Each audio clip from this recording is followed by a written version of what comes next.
La sombra de la muerte blanca. Hay secretos que no deben revelarse, historias que deberían permanecer enterradas en las paredes agrietadas de las viejas prisiones. No soy un hombre supersticioso, pero lo que vi dentro de la penitenciaría de San Pedro en Bolivia me ha convencido de que algunos lugares están malditos, atrapados en una oscura encrucijada entre lo que consideramos realidad y lo que nos atemoriza en la noche. No sé si te atreverás a escuchar hasta el final, pero te lo advierto, una vez que conozcas esta historia, no podrás olvidarla, y quizá te persiga cada vez que cierres los ojos. Todo comenzó cuando llegué a la prisión para hacer una investigación periodística. Soy Carlos, un periodista de investigación que ha visto más horrores de los que cualquier persona debería experimentar en una vida.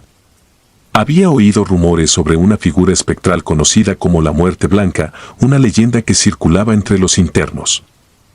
Se decía que aparecía solo a los peores criminales, a aquellos cuyas almas estaban más allá de la redención, y su aparición siempre significaba una muerte espantosa. Me intrigaba esta historia, y me propuse desentrañarla, aunque en el fondo, no esperaba encontrar nada más que supersticiones. San Pedro no es como otras prisiones. Aquí, los internos se organizan de manera diferente. Es como una pequeña ciudad dentro de sus muros, con zonas de mayor y menor lujo, dependiendo de cuánto puedas pagar. Los guardias no se meten demasiado en la vida interna de la prisión. Mi contacto, un exguardia que ahora trabajaba como funcionario, me advirtió que tuviera cuidado con lo que preguntaba y a quién. Aquí adentro, me dijo con una voz grave y cansada, no todo lo que ves es lo que parece. A medida que recorría los pasillos mugrientos y mal iluminados, sentí una sensación de incomodidad creciendo dentro de mí. Las celdas eran estrechas, algunas apenas más que pequeñas jaulas. Los internos me miraban con ojos vacíos o resentidos, y pude sentir el peso de sus crímenes como una presencia tangible en el aire. No estaba seguro si era mi imaginación, pero el ambiente estaba cargado, como si algo invisible acechara, observando desde las sombras. Durante días, entrevisté a los prisioneros, buscando pistas sobre la Muerte Blanca. Algunos se rieron en mi cara, otros se negaron a hablar, y unos pocos me lanzaron advertencias veladas sobre husmear en asuntos peligrosos. Pero hubo uno, un hombre llamado José, que habló con una voz baja y temblorosa, como si cada palabra que pronunciaba pudiera conjurar a la criatura de la que me estaba contando. La Muerte Blanca no es solo una leyenda, me susurró. La he visto, y cuando ella aparece, no hay escapatoria.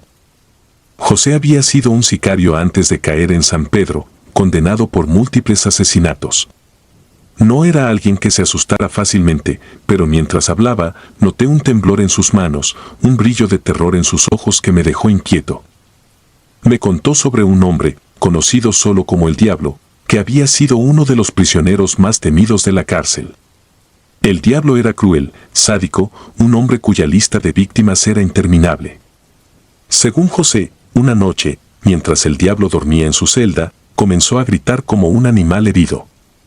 Los otros prisioneros despertaron, pero nadie se atrevió a acercarse a su celda.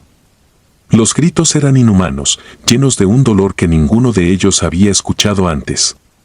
Y entonces, silencio. A la mañana siguiente, los guardias encontraron el cuerpo del Diablo, su rostro congelado en una mueca de terror absoluto. No había señales de lucha, ningún indicio de que alguien hubiera entrado en su celda. Solo estaba él, con los ojos abiertos, como si hubiera visto algo que su mente no pudo soportar. José me dijo que había visto una figura vestida de blanco, flotando en los pasillos esa noche, pero cuando trató de describirla, sus palabras se quedaron atrapadas en su garganta, como si su mente no pudiera procesar lo que había presenciado. Empecé a pensar que todo esto era producto del miedo, que los prisioneros habían creado una historia para explicar lo inexplicable. Pero la manera en que José hablaba, la desesperación en su voz, me hizo dudar. Decidí quedarme una noche más en San Pedro, obtener más información y terminar mi investigación. Lo que no sabía era que esa sería la noche en que la verdad me alcanzaría de la peor manera posible. Esa noche me alojaron en una pequeña celda de observación, lejos de los internos. Me acosté en la litera de metal, tratando de ignorar los sonidos inquietantes que resonaban en la prisión durante la noche, susurros, pasos lejanos, gritos ahogados. Estaba medio dormido cuando sentí un cambio en el aire. No era el frío lo que me despertó, sino una opresiva sensación de que algo estaba muy mal. Me levanté, mi corazón latía con fuerza en mi pecho y miré hacia la puerta de mi celda. Y entonces lo vi. Una figura, alta y delgada, vestida con un vestido blanco, estaba de pie en el pasillo, mirando directamente hacia mí. Su rostro estaba oculto en las sombras, pero podía sentir su mirada perforándome, como si viera directamente a través de mí hasta mi alma. Era imposible, pero allí estaba, inmóvil, observándome. Quise gritar, pero mi voz no salió. Me quedé congelado, incapaz de apartar la vista de esa figura espantosa. No sé cuánto tiempo estuve allí, de pie, frente a esa entidad, pero en algún momento, mis piernas cedieron y me desplomé al suelo. La figura comenzó a moverse, deslizándose lentamente por el pasillo hacia mí. No caminaba, sino que flotaba, y con cada movimiento, el aire se hacía más pesado, más difícil de respirar. Traté de retroceder, arrastrándome hacia la pared de mi celda, pero mis movimientos eran torpes, como si una fuerza invisible me estuviera arrastrando hacia adelante, hacia ella. Cuando la figura estuvo a solo unos metros de mi celda, el terror alcanzó su punto máximo. El rostro de la figura salió de las sombras, y lo que vi fue peor de lo que podría haber imaginado. Su piel era pálida, casi translúcida, y sus ojos, no había ojos. Solo cavidades vacías que se hundían profundamente en su cráneo, y de ellas emanaba una oscuridad que parecía absorber toda la luz a su alrededor. Su boca, desprovista de labios, se curvaba en una sonrisa macabra que revelaba dientes afilados y ennegrecidos, como si estuvieran podridos por dentro. No pude soportarlo más. Cerré los ojos con fuerza, rezando porque esto fuera un sueño, una pesadilla de la que pronto despertaría. Pero cuando los abrí de nuevo, la figura estaba allí, pegada a los barrotes de mi celda, sus manos delgadas y huesudas extendiéndose hacia mí.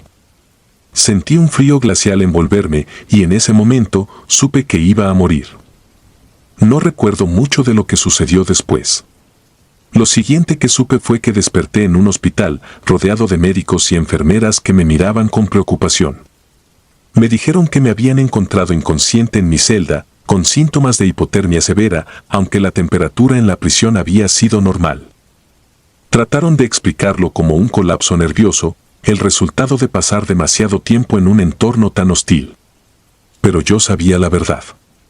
La muerte blanca me había visitado, y había escapado por un mero capricho del destino. Dejé el periodismo poco después de esa experiencia.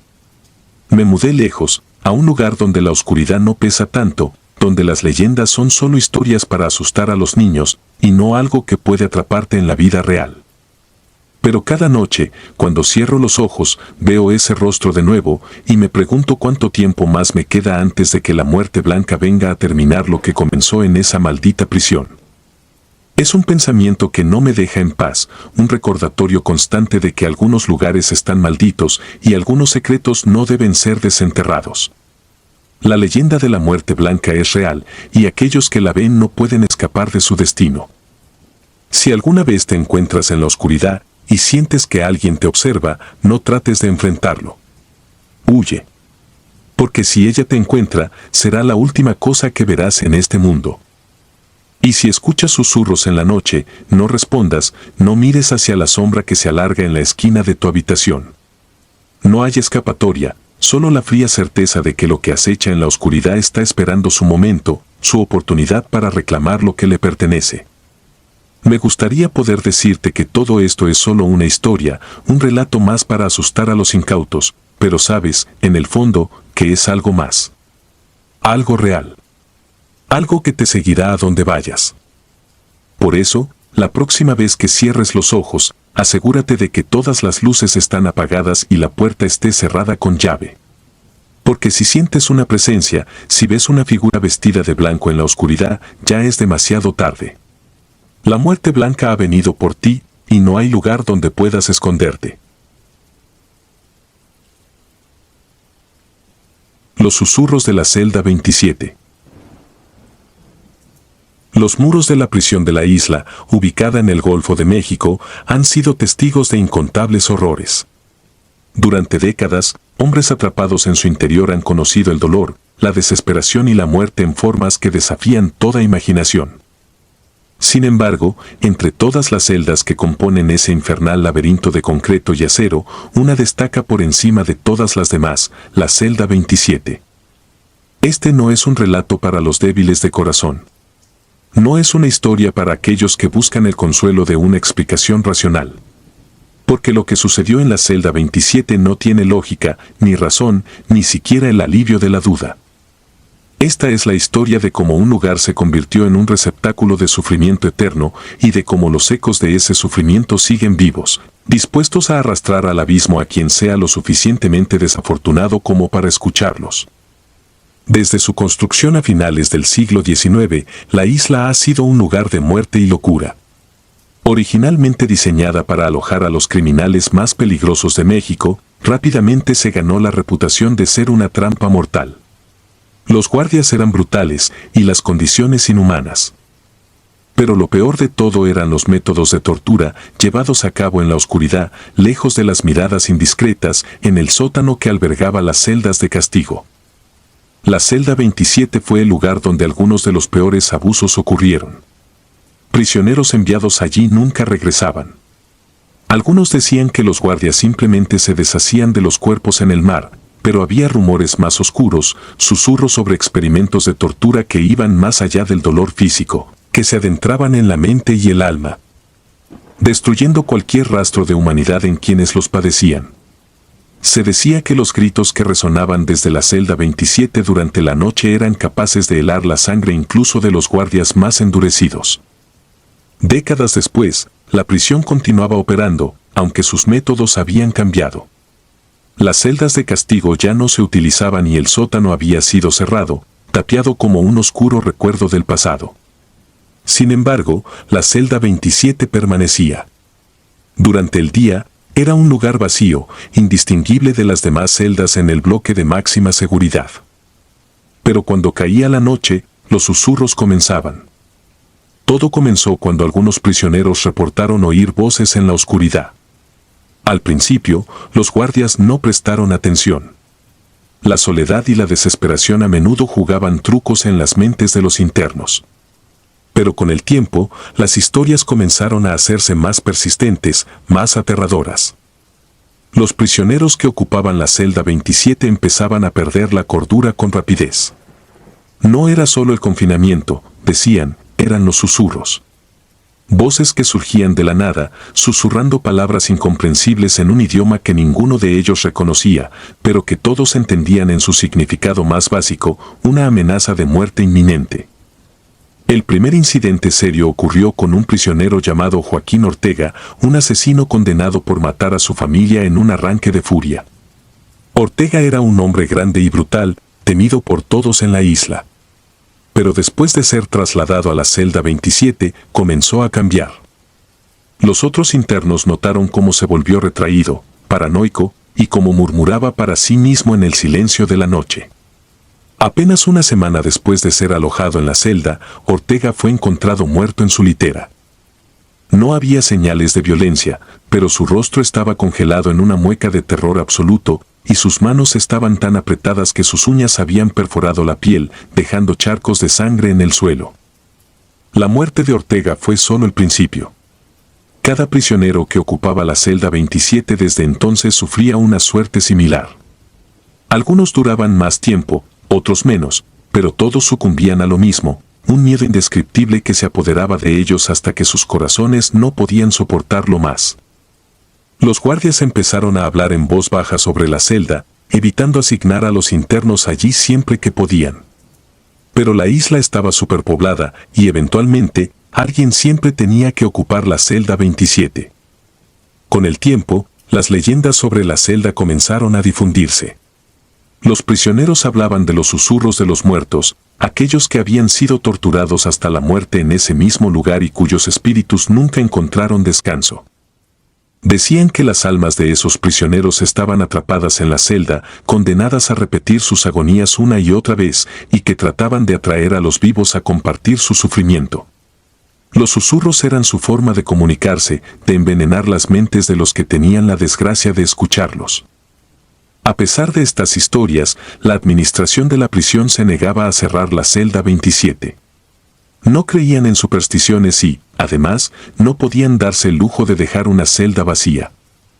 Sin embargo, para evitar más incidentes, comenzaron a realizar exorcismos periódicos en la celda y los guardias asignados a ese bloque siempre llevaban amuletos y crucifijos, aunque pocos admitían creer realmente en su poder. Un día, un joven guardia llamado Miguel Herrera fue asignado al turno de noche en el bloque de máxima seguridad. Era nuevo en la prisión y aunque había oído hablar de los susurros, no les daba mucho crédito.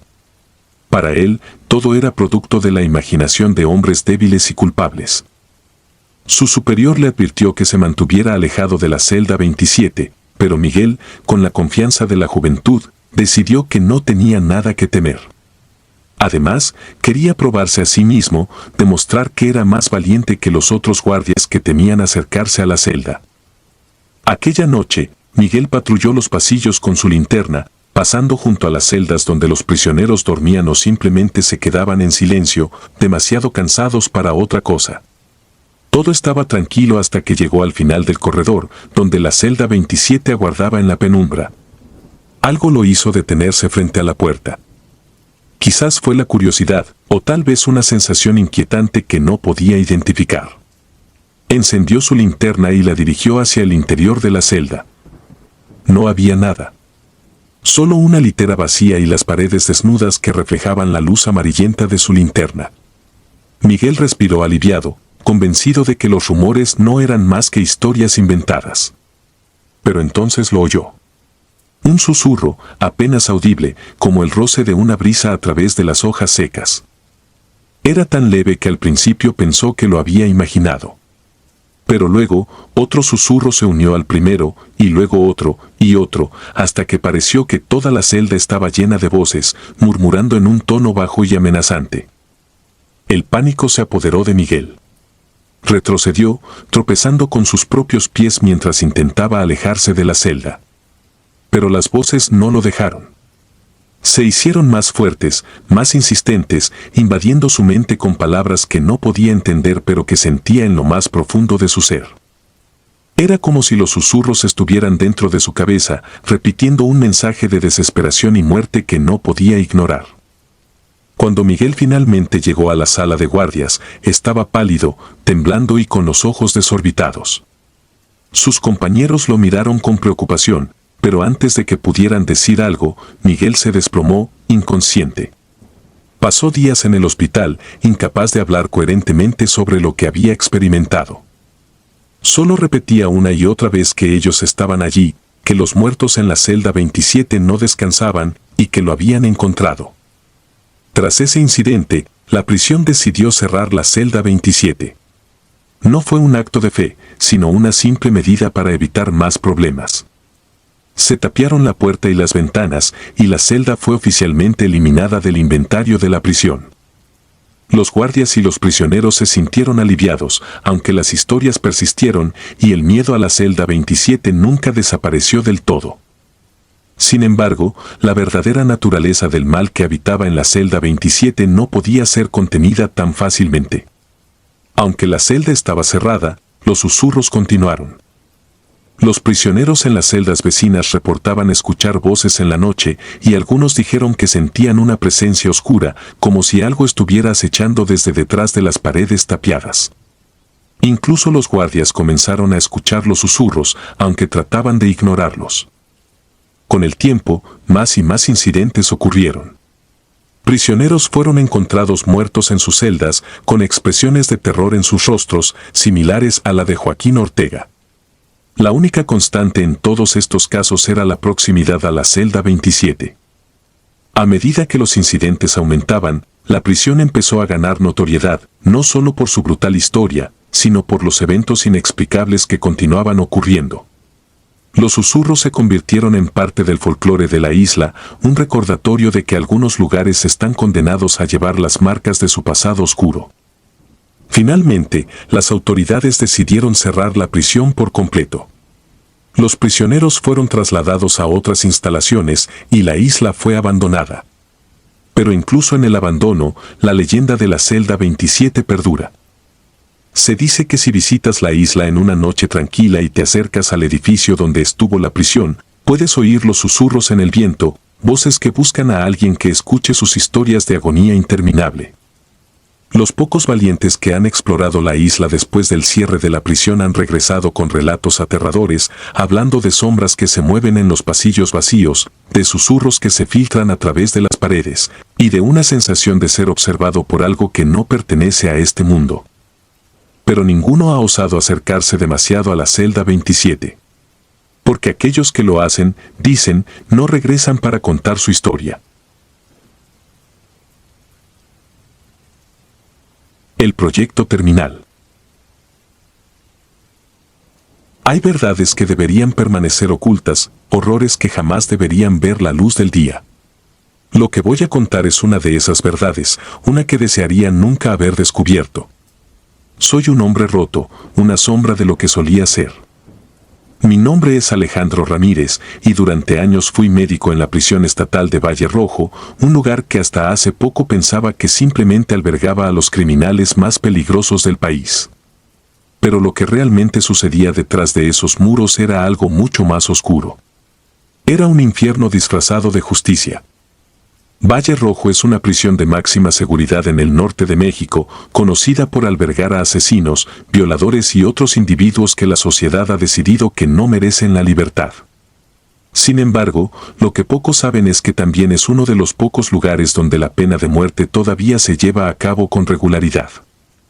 El ala de los condenados a muerte está aislada del resto de la prisión y sus ocupantes son aquellos que han sido abandonados por todos, sin visitas, sin cartas, sin esperanza. Allí es donde fui asignado como médico hace más de una década, cuando aún era un joven idealista con el deseo de hacer el bien en el mundo. Al principio, mi trabajo parecía sencillo. Mi responsabilidad principal era monitorear la salud de los prisioneros, asegurarme de que estuvieran en condiciones físicas adecuadas para soportar la ejecución. La ironía de la situación no se me escapaba, pero me convencí de que estaba haciendo lo correcto. Estos hombres habían cometido crímenes atroces y la ley dictaba que debían pagar por ellos. ¿Quién era yo para cuestionar eso? Durante mis primeros meses en el ala de los condenados, noté que había una especie de patrón en cómo los prisioneros desaparecían. Normalmente, se les ejecutaba en cuestión de meses después de recibir su sentencia, pero había algunos que nunca llegaban a la cámara de inyección letal. Sus nombres simplemente se tachaban de los registros y cuando preguntaba a los guardias qué había sucedido, recibía respuestas evasivas o comentarios sarcásticos sobre la justicia divina. No pensé mucho en ello en ese momento. Me dije que probablemente habían sido trasladados a otra prisión o que sus sentencias habían sido conmutadas en el último momento. Todo cambió el día que conocí al doctor Eduardo Pérez. Era un hombre de unos 50 años, con una mirada fría y calculadora que me ponía nervioso.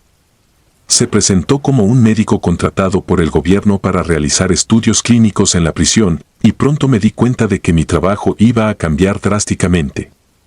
De repente, se me pidió que participara en lo que llamaban el Proyecto Terminal, un programa supuestamente diseñado para probar nuevos tratamientos médicos en los condenados a muerte. Según el doctor Pérez, estos experimentos tenían como objetivo desarrollar medicinas que salvarían millones de vidas en el futuro. Pero muy pronto me di cuenta de que no era así. Los experimentos comenzaron de manera inofensiva, o al menos así lo parecían. Se les administraban a los prisioneros nuevas vacunas, tratamientos experimentales para enfermedades como el cáncer o el VIH, y otros procedimientos que, en teoría, podrían haber sido beneficiosos. Sin embargo, todo se desarrollaba en un ambiente de total secretismo, con la supervisión directa del doctor Pérez y sin el conocimiento del resto del personal de la prisión. Poco a poco, los experimentos se fueron volviendo más oscuros. Los prisioneros eran sometidos a inyecciones de sustancias que no reconocía, y se les administraban dosis de drogas que nunca había visto en mi carrera médica. Sus cuerpos comenzaban a deteriorarse rápidamente. Algunos desarrollaban tumores masivos en cuestión de días, otros sufrían de parálisis y algunos simplemente caían en coma y nunca despertaban. Todo esto se hacía en nombre de la ciencia, según el doctor Pérez. Estos hombres no tienen futuro, me decía, pero sus muertes pueden significar algo, pueden ser útiles. La primera vez que vi a un prisionero morir durante un experimento, me paralizó el miedo. No había sido una muerte rápida o misericordiosa.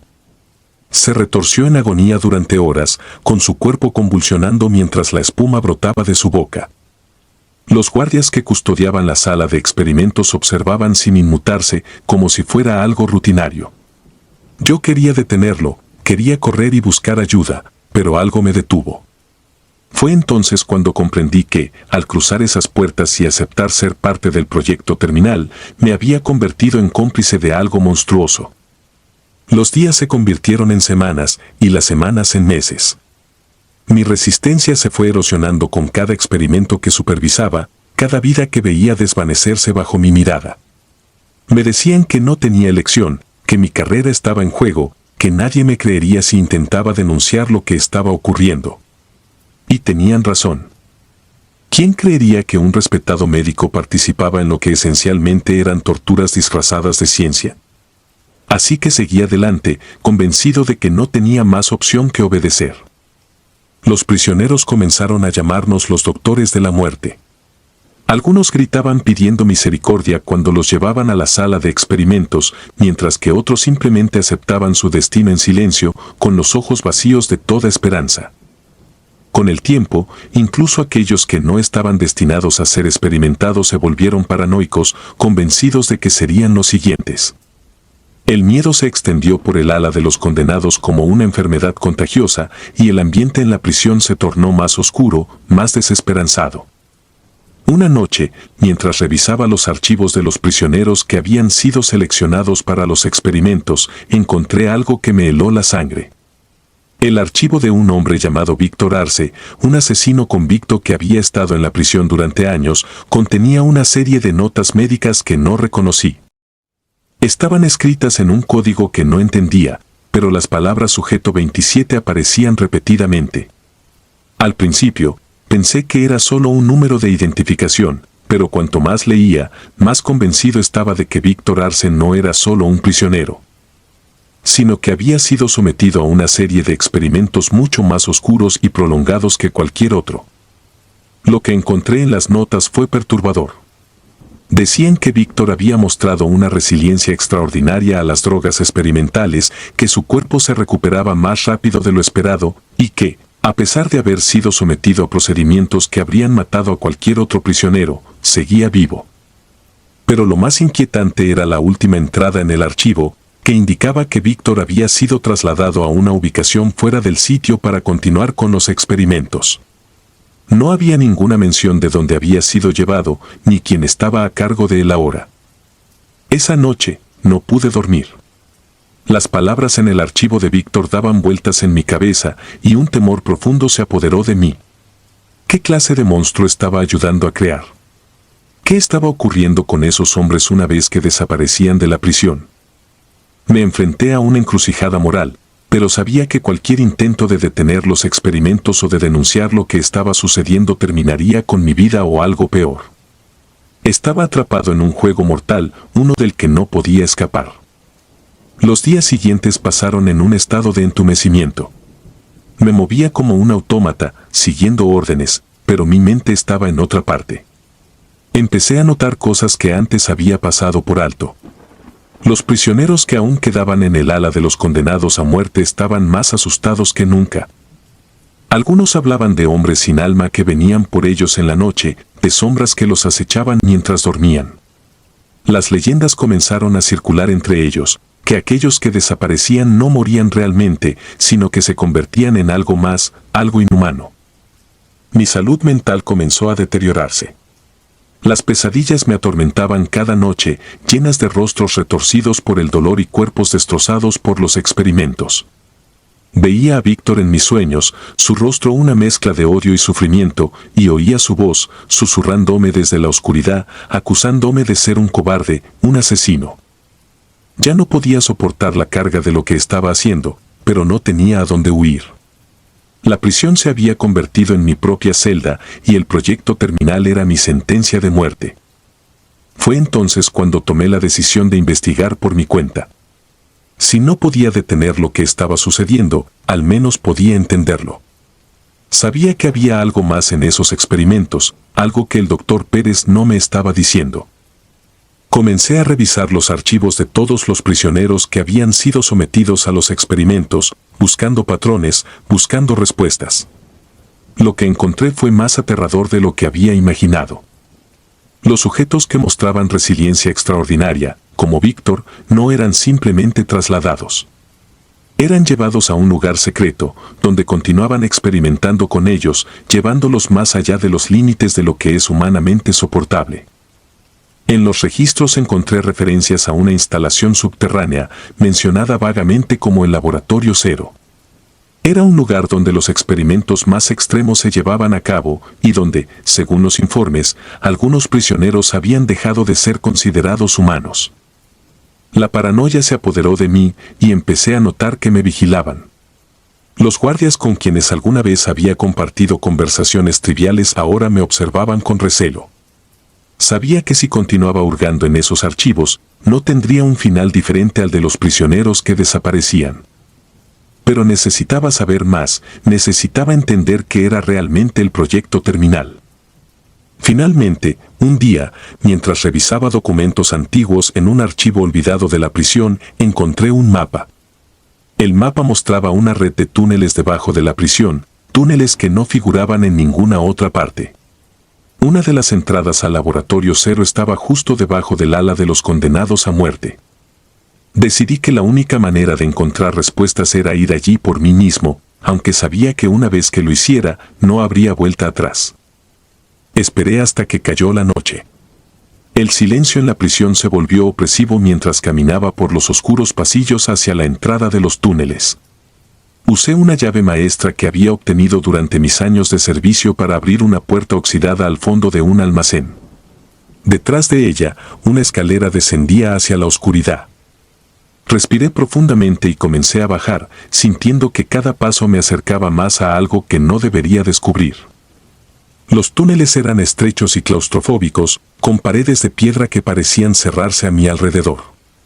El aire estaba viciado, con un olor rancio que me provocaba náuseas. A medida que avanzaba, las sombras parecían moverse a mi alrededor y los ecos de mis pasos resonaban como si alguien más estuviera caminando detrás de mí. Pero cuando me giraba, no había nada, solo la oscuridad que parecía alargarse indefinidamente. Después de lo que parecieron horas, llegué a una puerta metálica al final de uno de los túneles. La puerta estaba asegurada con un sistema de bloqueo electrónico que, sorprendentemente, reconoció mi tarjeta de acceso. Sabía que si cruzaba esa puerta, estaría cruzando un umbral del que no podría regresar, pero no tenía opción. Necesitaba saber la verdad, incluso si eso significaba mi fin. El Laboratorio Cero no era lo que esperaba. No era un espacio estéril y moderno, sino un lugar que parecía haber sido construido décadas atrás y luego abandonado. Los pasillos estaban llenos de cables expuestos, luces parpadeantes y maquinaria antigua. Pero lo más perturbador era el sonido. Un zumbido constante, casi inaudible, como si el lugar estuviera vivo, como si las paredes mismas respiraran. Avancé con cautela, tratando de orientarme en ese laberinto subterráneo. Las puertas de las habitaciones estaban cerradas, pero a través de las ventanas pequeñas podía ver lo que habían sido salas de experimentación. Algunas aún contenían equipos médicos, pero otras estaban vacías, cubiertas de polvo y moho. Sin embargo, cuando llegué a una habitación al final del pasillo, supe que había encontrado lo que estaba buscando. Dentro de esa sala, había una serie de cápsulas de contención alineadas contra la pared. Eran cilindros de vidrio, cada uno lo suficientemente grande como para albergar a un ser humano, y estaban conectados a una compleja red de cables y tubos que se adentraban en el suelo y las paredes. Al principio, Pensé que las cápsulas estaban vacías, pero al acercarme, vi que no era así. Las figuras dentro de las cápsulas eran humanas, o al menos lo habían sido alguna vez. Sus cuerpos estaban distorsionados, sus rostros eran apenas reconocibles.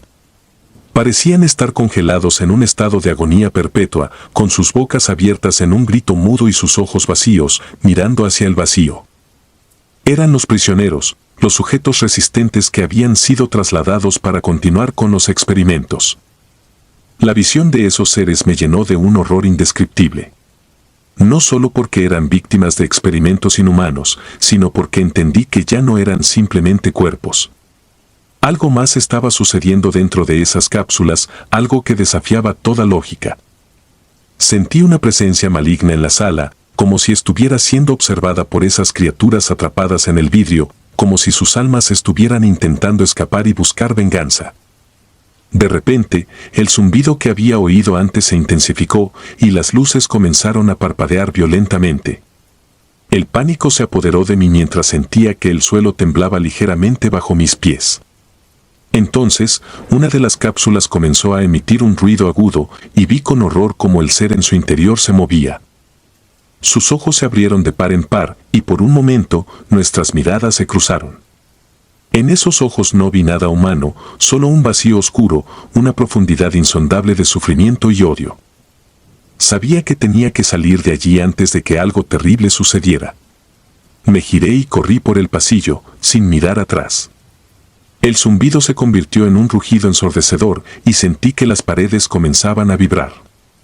El lugar entero parecía estar desmoronándose a mi alrededor mientras los gritos de las criaturas atrapadas resonaban en mis oídos. Alcancé la escalera y subí a toda velocidad, luchando por mantener la cordura mientras el rugido crecía y crecía. Finalmente, llegué a la superficie, jadeando y empapado en sudor. Cerré la puerta de los túneles detrás de mí y la aseguré con la cerradura oxidada. No había tiempo que perder. Corrí hasta mi oficina y redacté un informe detallado de lo que había encontrado, junto con todas las pruebas que había recopilado. Sabía que no podía quedarme más tiempo en Valle Rojo, así que lo envié a varios contactos en la prensa, con la esperanza de que al menos uno de ellos tuviera el coraje de publicar la historia. Abandoné la prisión esa misma noche, dejando atrás todo lo que había conocido. No sé qué sucedió después. No sé si el informe llegó a alguien o si fue enterrado como tantas otras cosas en el pasado. Todo lo que sé es que el proyecto terminal sigue en marcha, y que los horrores que descubrí en el laboratorio cero son solo el comienzo de algo mucho más grande y más siniestro. Hoy vivo con el constante miedo de que algún día las sombras del pasado me alcancen. Los rostros de los prisioneros deformados, las criaturas atrapadas en las cápsulas, siguen atormentando mis sueños. Y a veces, en la quietud de la noche, escucho el zumbido inconfundible, como si algo se estuviera acercando, algo que no puede ser detenido. El proyecto terminal nunca terminará, no mientras haya almas para consumir, no mientras haya lugares oscuros donde los secretos más terribles puedan ocultarse. Y aunque haya escapado de Valle Rojo, sé que nunca podré escapar realmente de lo que hice, de lo que permití que sucediera. Porque en algún lugar, en la profundidad de la oscuridad, esas criaturas siguen esperando. Y el día que escapen, ningún muro ni puerta podrá detenerlas. El conjuro de la celda 49. No todas las prisiones están llenas de monstruos que puedan verse. Hay algunos horrores que se esconden en las sombras, ocultos tras máscaras humanas, esperando el momento adecuado para desatar su verdadero poder. Esta es la historia de uno de esos horrores, de un hombre que, desde la oscuridad de su celda, manipulaba fuerzas mucho más allá de la comprensión humana. Y nadie lo supo hasta que fue demasiado tarde. La prisión de Santa Lucía, ubicada en las profundidades de la selva brasileña, ha sido durante mucho tiempo un lugar de confinamiento para los criminales más peligrosos y despiadados del país. Rodeada por un denso follaje y protegida por altas murallas de concreto, Santa Lucía era más que una simple prisión, era un lugar de destierro para aquellos que la sociedad había descartado por completo. Pero entre todos los prisioneros que alguna vez pasaron por sus puertas, ninguno era más temido que Eduardo el Brujo de Almeida. Eduardo había sido capturado después de una larga persecución que había costado la vida de varios policías. Se le acusaba de múltiples asesinatos rituales, desapariciones y de liderar un culto oscuro que aterrorizaba a pequeñas comunidades rurales. Las leyendas sobre sus prácticas habían circulado durante años: sacrificios humanos, invocaciones de espíritus malignos y la creación de amuletos malditos que provocaban enfermedades y locura en quienes los poseían. Pero cuando finalmente fue arrestado, no opuso resistencia. Simplemente sonrió mientras lo esposaban, como si hubiera estado esperando ese momento. Fue enviado a Santa Lucía para cumplir una cadena perpetua, y desde el primer día, algo cambió en la prisión. Los guardias lo miraban con recelo, y los demás prisioneros, incluso los más duros, evitaban cualquier contacto con él. No era su físico lo que inspiraba temor. De hecho, Eduardo era un hombre delgado, de estatura media y apariencia común. Lo que aterrorizaba a todos era la sensación de oscuridad que parecía emanar de él, un frío que se colaba en los huesos de quienes se encontraban cerca. Le asignaron la celda 49, una celda solitaria en uno de los bloques más antiguos y menos habitados de la prisión. Con el tiempo, los rumores comenzaron a propagarse. Los guardias hablaban en voz baja sobre ruidos extraños que provenían de su celda durante la noche, susurros en un idioma desconocido, el sonido de uñas rasgando las paredes y, en ocasiones, un olor a quemado que impregnaba el aire, como si algo se estuviera cocinando desde el interior. Algunos afirmaban haber visto sombras moviéndose bajo la puerta, sombras que no coincidían con el tamaño de un solo hombre. Un guardia en particular, un veterano llamado Carlos, fue el primero en darse cuenta de que algo más allá de lo natural estaba ocurriendo.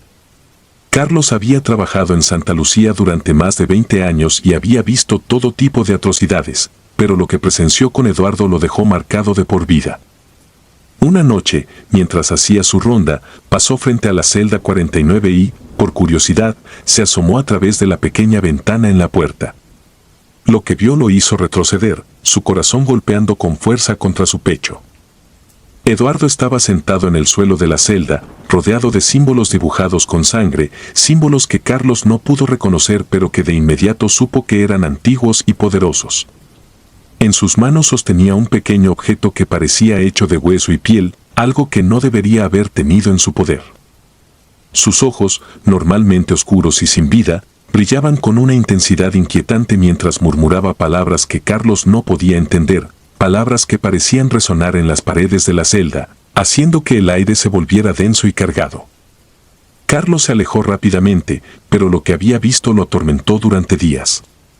No sabía a quién acudir, no sabía cómo explicar lo que había presenciado sin sonar como un loco. Decidió mantenerse en silencio, pero no dejó de observar a Eduardo. Empezó a notar pequeños cambios en la prisión. Los otros prisioneros parecían cada vez más inquietos, algunos comenzaron a enfermarse sin razón aparente y había un número creciente de peleas y ataques inexplicables entre ellos. Era como si una sombra invisible se estuviera extendiendo por Santa Lucía, alimentándose del miedo y la desesperación. Lo peor sucedió 2 semanas después. Una mañana, durante el recuento, uno de los guardias encontró el cuerpo de un prisionero en una de las celdas cercanas a la de Eduardo. El hombre había sido brutalmente mutilado, su cuerpo estaba cubierto de cortes precisos, como si hubiera sido desmembrado con una precisión quirúrgica. Lo más extraño era que no había señales de lucha ni indicios de que alguien hubiera entrado en la celda.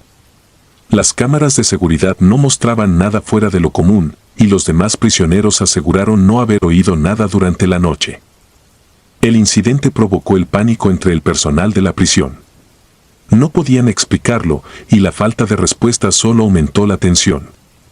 Algunos guardias comenzaron a pedir traslados, mientras que otros simplemente renunciaron, incapaces de soportar la creciente sensación de que algo maligno estaba a punto de desatarse. Mientras tanto, Eduardo permanecía en su celda, impasible, observando cómo el caos se extendía a su alrededor, como un maestro viendo cómo su obra se desarrollaba a la perfección. Carlos, incapaz de soportar más la presión, decidió confrontar al director de la prisión, un hombre llamado Julio Medina. Con cautela, le explicó sus sospechas, pero Medina, un hombre práctico y de mente cerrada, desestimó las preocupaciones de Carlos como supersticiones sin fundamento. Según él, Eduardo no era más que un criminal trastornado, y cualquier problema en la prisión era el resultado de la negligencia o de la violencia inherente a los prisioneros. Sin embargo, accedió a revisar la celda de Eduardo para calmar a Carlos. La inspección de la celda se realizó al día siguiente. Eduardo observó con calma cómo un grupo de guardias, acompañados por el director Medina, entraba en su celda.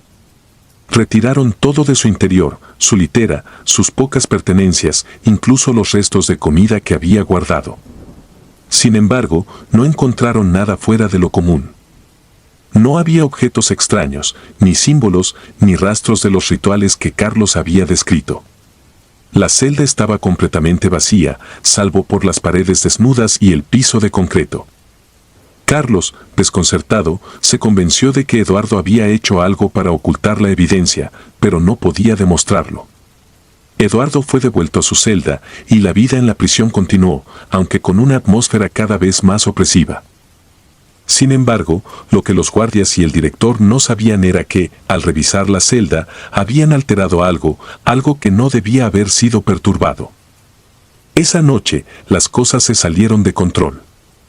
Los prisioneros comenzaron a gritar en sus celdas, alegando que veían sombras moviéndose en los pasillos, sombras que no pertenecían a ningún guardia. Algunos afirmaron que podían escuchar risas susurrantes, risas que parecían venir de todas partes y de ninguna. Otros dijeron que sentían que algo los estaba observando, algo que los acechaba desde los rincones oscuros de sus celdas. El pánico se extendió rápidamente, y los guardias se encontraron luchando por mantener el orden mientras el miedo se apoderaba de todos. Eduardo, mientras tanto, se sentó en su celda, inmóvil, con una sonrisa apenas perceptible en sus labios. Sabía que el momento había llegado, que su obra estaba completa. Lo que había hecho no era solo un conjuro, sino un portal, un vínculo con fuerzas más allá de este mundo. Las almas que había cosechado, las energías oscuras que había invocado, todo estaba alineado para culminar en una única noche de caos. Carlos, quien había estado vigilando el ala durante esa noche, sintió el cambio en el aire antes de que ocurriera. Había un silencio antinatural, un vacío en el sonido que hizo que su piel se erizara. Se dirigió hacia la celda 49, sintiendo una extraña atracción hacia ella, como si algo lo llamara. Al llegar, notó que la puerta de la celda estaba abierta, algo que no debería haber sido posible. La cerradura no estaba rota, simplemente había sido abierta como si las reglas físicas no se aplicaran. Con el corazón acelerado, Carlos empujó la puerta para abrirla por completo y se encontró con un espectáculo que nunca olvidaría. Eduardo estaba en el centro de la celda, de pie, con los brazos extendidos y las manos cubiertas de sangre, no la suya, sino la de algún sacrificio desconocido. Los símbolos que Carlos había visto antes estaban de vuelta, brillando con una luz roja tenue que parecía emanar de las paredes mismas. En el aire, el olor a carne quemada era insoportable y había un zumbido profundo que parecía vibrar en sus huesos. Carlos sabía que había cometido un terrible error al acercarse. Pero ya era demasiado tarde para retroceder. Eduardo, el brujo, se giró lentamente hacia él con una expresión de calma inhumana. Sus ojos brillaban con un resplandor antinatural, como si dentro de ellos ardiera un fuego oscuro que no pertenecía a este mundo. El zumbido en la celda se intensificó, resonando en la cabeza de Carlos hasta el punto en que sintió que su cráneo iba a estallar. Cada fibra de su ser le gritaba que huyera, pero estaba paralizado, atrapado por una fuerza que no entendía. La celda, ese pequeño espacio de concreto que había albergado a incontables prisioneros, ahora parecía haberse transformado en un lugar fuera del tiempo y el espacio. Las paredes pulsaban como si estuvieran vivas, respirando con una cadencia antinatural, y los símbolos dibujados con sangre comenzaron a brillar con más fuerza, proyectando sombras que se alargaban y retorcían en formas imposibles. Aquellas sombras, más densas y oscuras que la noche misma, comenzaron a moverse por la habitación, rodeando a Carlos, envolviéndolo en una oscuridad total. En ese momento, Carlos comprendió la magnitud del poder que Eduardo había desatado.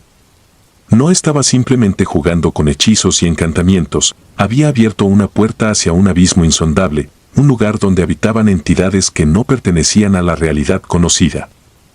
Entidades que ahora estaban cruzando ese umbral, hambrientas de carne, de almas, de vida. El zumbido alcanzó un clímax insoportable cuando las sombras finalmente lo alcanzaron. Carlos sintió un dolor agudo, como si 1000 agujas se clavaran en su piel al mismo tiempo, y una presión inmensa en su pecho que le robó el aliento. Intentó gritar, pero ningún sonido salió de su garganta. Su visión comenzó a desvanecerse, reduciéndose a un túnel oscuro en el que solo podía ver el rostro de Eduardo, inmutable y sereno, mientras murmuraba en aquel idioma antiguo y olvidado. De repente, todo se detuvo. El zumbido cesó, las sombras retrocedieron y el dolor desapareció, dejando a Carlos arrodillado en el suelo de la celda, jadeando y sudando profusamente. Pero algo había cambiado. Podía sentirlo en lo más profundo de su ser, como si algo le hubiera sido arrancado. Cuando levantó la vista, Eduardo ya no estaba en la celda. Las paredes estaban desnudas, los símbolos habían desaparecido, y el olor a carne quemada se había desvanecido por completo. Era como si nada hubiera pasado. Pero Carlos sabía que aquello no había sido una alucinación. Algo había sido desatado en Santa Lucía, y ahora corría libre por los pasillos, por las celdas, alimentándose del miedo y el sufrimiento de todos los que estaban atrapados en ese lugar maldito. Se levantó, tambaleándose, y salió corriendo de la celda, desesperado por encontrar a los otros guardias y advertirles. Lo que encontró al salir del bloque fue aún más aterrador que lo que había dejado atrás. Los prisioneros estaban enloquecidos, golpeando las puertas de sus celdas, gritando, rogando por ser liberados. Los guardias que intentaban controlar la situación se vieron superados rápidamente, algunos fueron atacados por las sombras que ahora se deslizaban por el suelo, paredes y techos como serpientes hechas de pura oscuridad. La prisión se había convertido en un infierno en la tierra. Carlos sabía que no había forma de contener aquello, y que si se quedaba, sería el próximo en morir, o peor aún, en ser consumido por esas fuerzas oscuras. Sin pensarlo 2 veces, se dirigió hacia la sala de control para intentar abrir las puertas principales de la prisión y escapar. El pánico lo dominaba, y apenas notó a los prisioneros y guardias que caían a su alrededor, víctimas de la locura y la violencia que Eduardo había desatado. Cuando finalmente llegó a la sala de control, encontró los monitores destrozados, las cámaras de seguridad apagadas y los paneles de control destrozados.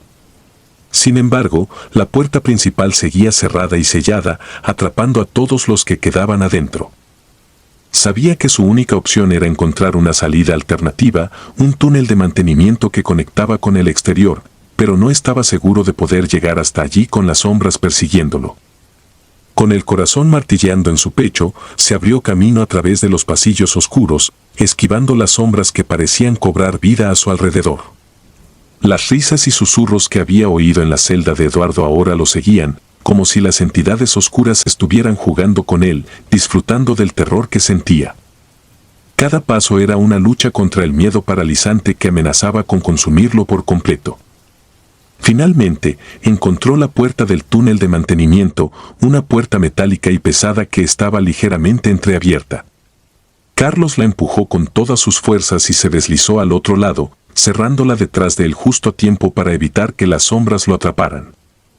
En el túnel, el aire era más fresco, y la sensación opresiva que había sentido en la prisión comenzó a disiparse, pero no completamente. Aceleró el paso, subiendo por la rampa que lo llevaría fuera del infierno que había sido Santa Lucía. Cuando finalmente salió a la superficie, el cielo ya estaba comenzando a iluminarse con las primeras luces del amanecer. Sin mirar atrás, corrió a través del espeso follaje de la selva, impulsado por el puro instinto de supervivencia. No sabía hacia dónde iba, solo que necesitaba alejarse lo más posible de aquel lugar maldito. Cuando finalmente llegó a la civilización, Carlos estaba irreconocible. Su cabello se había vuelto blanco, su rostro estaba demacrado, y su mirada era la de un hombre que había visto demasiado. Nadie creyó su historia, por supuesto. Fue declarado mentalmente inestable y confinado en una institución para enfermos mentales. Lo que sucedió en Santa Lucía fue encubierto, las muertes atribuidas a un motín que terminó en un incendio. Pero Carlos sabía la verdad. En las noches silenciosas, desde su cama en el hospital, podía escuchar esos susurros de nuevo. Sabía que Eduardo había logrado su objetivo, que había desatado un mal que ahora era libre para propagarse más allá de los muros de la prisión. Y cada vez que cerraba los ojos, veía el rostro del brujo, sonriendo en la oscuridad, mientras susurraba aquellas palabras olvidadas, invocando a las sombras que nunca dejarían de buscarlo. Carlos murió unos meses después, en circunstancias misteriosas. Su cuerpo fue encontrado en su celda, con los mismos símbolos que había visto en Santa Lucía tallados en su carne. Nadie supo cómo llegaron allí, pero algunos de los guardias que trabajaban en el hospital juraron que, en sus últimos días, Carlos murmuraba en sueños el mismo idioma desconocido que había oído de los labios de Eduardo, mientras una sonrisa extraña se dibujaba en su rostro.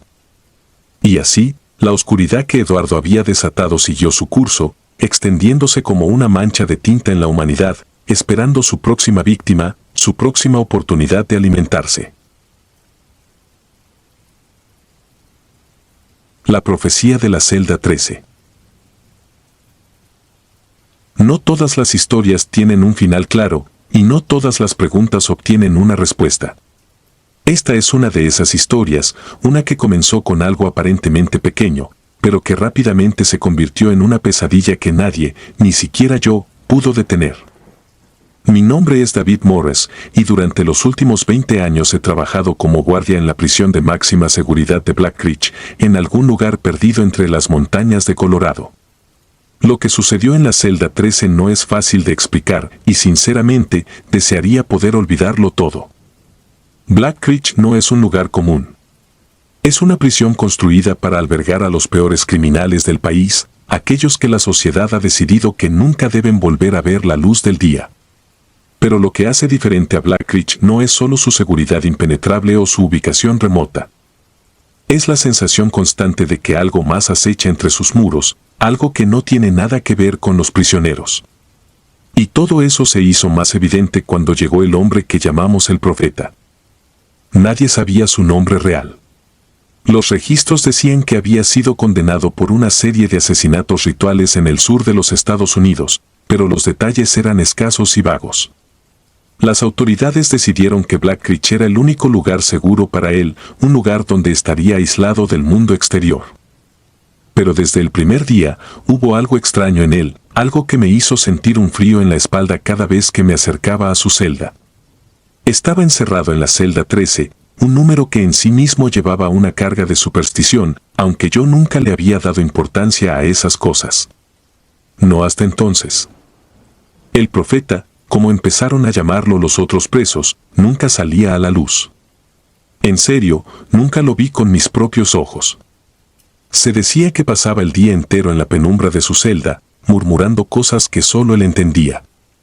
No aceptaba las comidas directamente de las manos de los guardias, dejaba que las bandejas se enfriaran antes de tomarlas y nunca respondía a las preguntas o las órdenes.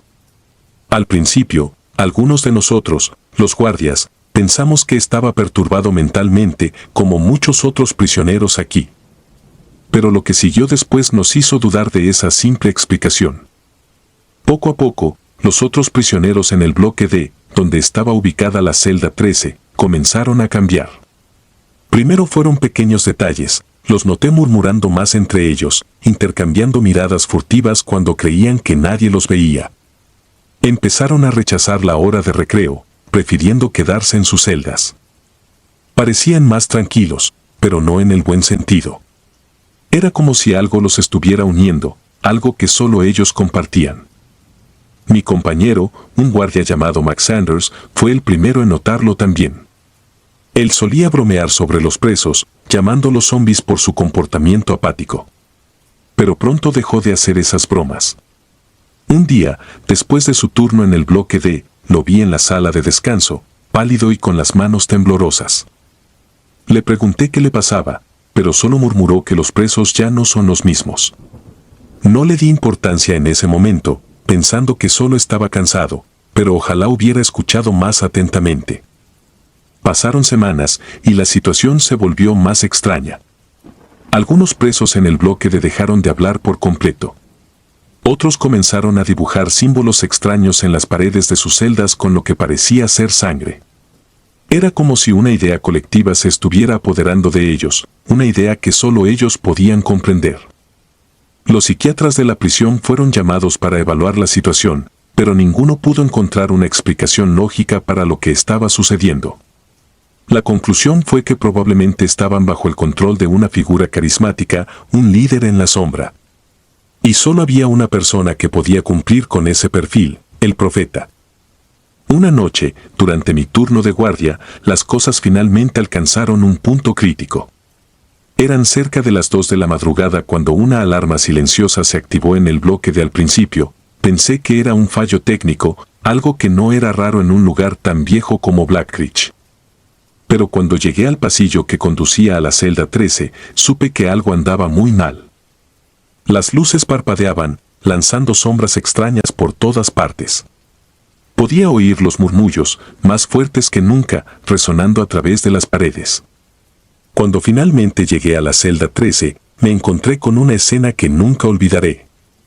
Los presos estaban de pie en la puerta de sus celdas, completamente inmóviles, con las manos extendidas hacia adelante como si estuvieran esperando algo, sus ojos fijos en la puerta de la celda 13. Mi primer instinto fue gritarles que volvieran a sus celdas, pero mi voz murió en mi garganta. Sentí una presión en el aire, una fuerza invisible que parecía apretarme el pecho. Y entonces, la puerta de la celda 13 comenzó a abrirse lentamente, sin que nadie la tocara. No era posible, las puertas de esas celdas solo se abrían con un código específico en el panel de seguridad. Pero allí estaba, deslizándose hacia un lado, revelando la oscuridad total en su interior. Lo siguiente que vi me dejó paralizado. Dentro de la celda había una figura, apenas visible en la penumbra, pero suficiente para que pudiera distinguir sus contornos. No podía ver su rostro, pero sentía su mirada sobre mí, una mirada que no era humana, que atravesaba la piel y llegaba hasta lo más profundo de mi ser. Los murmullos de los prisioneros se volvieron más intensos, como un canto rítmico y siniestro, y la figura en la celda comenzó a moverse hacia adelante. Quise retroceder, huir de allí, pero mis piernas no respondían. Estaba atrapado en ese lugar, obligado a presenciar algo que no debía ser visto. La figura se detuvo justo en el umbral de la celda, y en ese instante, el canto de los prisioneros cesó abruptamente, dejando un silencio absoluto que resonó en mis oídos como un grito. Y entonces, sin previo aviso, todos los presos cayeron al suelo, como si alguien hubiera cortado sus cuerdas. Se desplomaron en sus celdas, inertes, sin signos de vida. El pánico me recorrió el cuerpo cuando finalmente pude moverme y me acerqué a uno de ellos para revisar su pulso. No había ninguno. Estaban muertos, todos ellos, sin una sola marca en sus cuerpos. Todos, excepto el profeta. La figura en la celda 13 retrocedió lentamente hacia la oscuridad, y la puerta comenzó a cerrarse por sí sola. El sonido metálico del cerrojo al encajar resonó por el pasillo vacío y el silencio volvió a apoderarse del lugar. Finalmente, recuperé el control de mi cuerpo y corrí hacia la sala de control para activar la alarma general. Pero cuando llegué, me encontré con que los monitores no mostraban nada. Ninguna de las cámaras del bloque D estaba funcionando. Era como si todo hubiera sido borrado de la existencia. Las autoridades llegaron rápidamente, pero no encontraron ninguna evidencia de lo que había sucedido. Los cuerpos de los prisioneros fueron retirados, y sus muertes se archivaron como un evento inexplicable. Nadie quiso hablar de lo ocurrido, ni siquiera los guardias que, como yo, habían sentido esa presencia maligna en la prisión. Blackridge volvió a su rutina diaria, pero nada volvió a ser igual. Los días siguientes fueron una mezcla de negación y confusión. Traté de racionalizar lo que había visto, de encontrar una explicación lógica para lo que había sucedido en la celda 13. Pero no importaba cuánto lo intentara, la sensación de que algo había sido liberado esa noche no me dejaba en paz. No podía dormir, no podía comer, y cada vez que cerraba los ojos, veía esa figura en la oscuridad, sintiendo su mirada penetrante que me seguía a todas partes. Finalmente, no pude soportarlo más. Renuncié a mi trabajo en Blackridge y me mudé lo más lejos que pude de ese lugar maldito. Pensé que si me alejaba lo suficiente, podría dejar atrás los recuerdos, podría enterrar la experiencia en lo más profundo de mi mente. pero no fue así. Meses después de dejar la prisión, comencé a recibir extrañas cartas, sin remitente, solo con una frase escrita en ellas: el profeta siempre encuentra a sus seguidores. Al principio, traté de ignorarlas, pero continuaron llegando, cada vez más perturbadoras, con símbolos y palabras en un idioma que no entendía. Pronto, empecé a sentir esa misma presión en el aire que había sentido aquella noche, y las sombras en mi casa parecían moverse por su cuenta, tomando formas que no eran naturales. Finalmente, comprendí que no podía huir de lo que había presenciado. Había sido testigo de algo que no debía haber visto, algo que me había marcado para siempre. La influencia del profeta se extendía más allá de los muros de Black Creek, y ahora estaba atrapado en su red, igual que los prisioneros del bloque D. Ya no estoy seguro de cuánto tiempo me queda antes de que me encuentre, pero sé que es solo cuestión de tiempo. Escribo esto como una advertencia, aunque dudo que sirva de mucho. Lo que ocurrió en la celda 13 fue solo el comienzo de algo más grande, algo que no puedo comprender. Si alguna vez escuchas hablar del profeta o de Black Creek, aléjate. No cometas el mismo error que yo. Porque una vez que estás marcado por él, ya no hay escapatoria. Y las sombras, esas que ahora llenan mis noches, me recuerdan constantemente que él sigue ahí, esperando. Esperando su momento para completar su profecía. Si disfrutas de los relatos, te invitamos a apoyarnos con un like y un comentario, ya que eso nos ayuda muchísimo. Además, si aún no estás suscrito o suscrita, te animamos a formar parte de la comunidad del terror. Muchas gracias por escucharnos y por tu apoyo.